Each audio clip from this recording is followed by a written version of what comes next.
Like, what is a typical day for QC staff going into a factory to do inspection? Yeah. So typically, the first thing they're going to do is travel to the factory itself. Then they might spend some time meeting with the factory employees and have a quick sort of check-in with them. And then after that, then they're going to pull the samples. So they're going to do the cartons, pick out the cartons that we're going to inspect.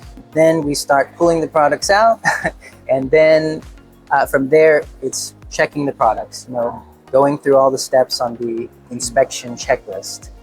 At the end of the day, maybe there might be some overtime involved because sometimes things take a little bit longer, sometimes they're quicker.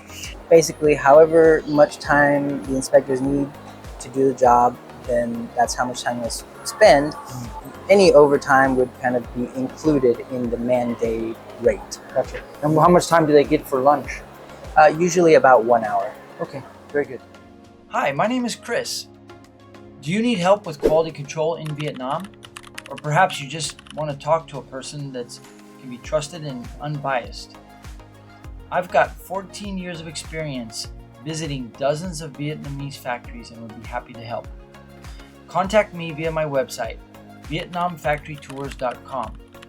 Thanks for listening. Have a wonderful day, and remember, thoughts are things, and where there's a will, there's a way. Welcome to Vietnam.